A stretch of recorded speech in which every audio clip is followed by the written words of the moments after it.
Cuando hemos querido analizar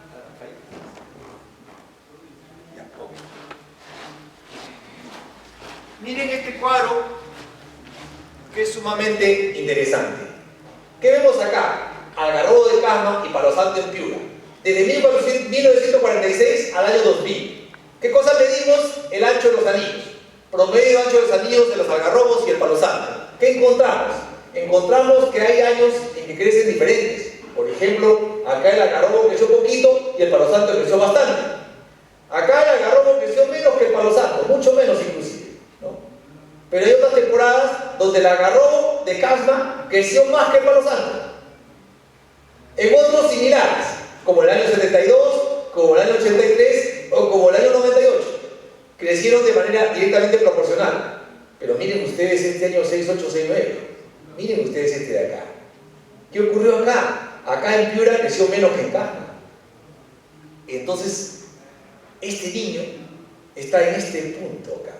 ¿Por qué? Porque el algarrobo está demostrado crece únicamente cuando hay eventos en vivo, de manera directamente proporcional. ¿Correcto? Ese es un dato de Chanquillo, este es un dato de Rodríguez con Getzi. Veamos qué pasó.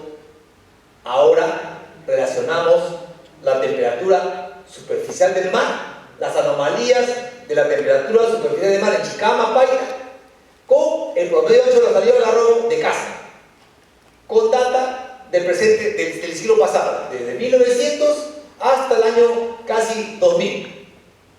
¿Qué encontramos? Encontramos que el ancho de los anillos del algarrobo de Casma, este es un trabajo de Rodríguez con Getzi en Casma, en el año 1925 creció de manera espectacular, mucho más que el año 83 y que el año 98. Este año 25 es quizás uno de los más grandes El Niño del siglo pasado. No hemos vuelto a tener uno de esta categoría, de esta calidad. Muy bien.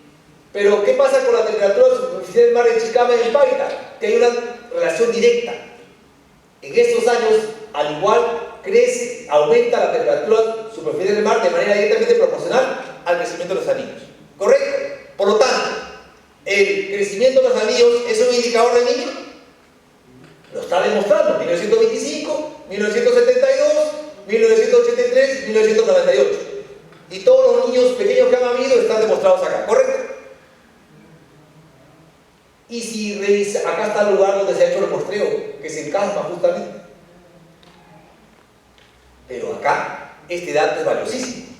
Porque acá está representando lo que ocurrió, ya la serie dendroarqueológica, la anterior era la serie dendrocronológica, que significa que son árboles vivos, árboles que están ahí, árboles vivos. Esto es árboles de algarrobo que están como dinteles en el templo de Chanquillo, en el templo fortificado de Chanquillo que queda en Casma, con casi 3000 años. ¿Y qué encontramos? La relación directa, el crecimiento de los anillos, todos crecieron similar. Miren ustedes las curvas. También tuvieron un 25, pero mucho más grande. Un 83, un 98. También lo tuvieron durante ese siglo, que recogieron estos árboles de algarrobo para hacer sus dinteles, su piso, el techo, pues hubo exactamente lo mismo. Entonces, ¿qué hablamos hoy en día? Hablamos de que el cambio climático, ¿no?, es un cambio que se está presentando por la acción humana y que solamente se está presentando estos ciclos ahora, lo cual no es cierto, ¿no? Estamos diciendo que acá se ha presentado hace milenios atrás, ¿no?, con información real, dada, y que podríamos utilizar la serie dendroarqueológica para poder determinar cómo fue el clima del pasado, el tema paleoclimático, para saber cómo pasó. Y ahí lo tenemos, una información valiosísima de Getzi con Rodríguez. Chanquillo es valiosísimo para la ciencia y lo fue también para Pachacútec.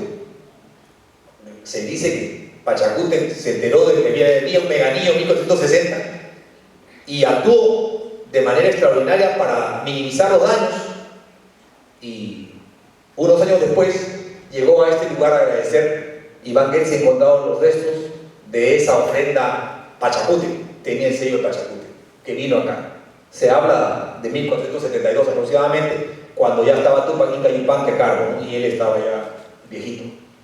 Pero acá Chanquillo sigue siendo valioso, porque en estas torres nos permite apreciar el solsticio de invierno, cuando el sol, en este caso, se está mirando de espaldas al cerro, para verlo cómo el sol se aprecia de dónde sale, ¿no? Y eso nos permite ver en realidad los solsticios, los equinoccios y el solsticio de invierno y de verano, para poder tener un control del tiempo en realidad, ¿no? Chanquillo es un templo muy valioso, que el templo fortificado no se entiende, hay demasiada ciencia ahí y estudiaron definitivamente el sol. Chanquillo empezó hace más de 3000 años a adorar al sol, y es Pachacútec que toma la oración al sol. Antes los incas, en Manco Cápac, no adoraban al sol, ¿no? Es Pachacútec quien lo toma, para que vean ustedes la importancia.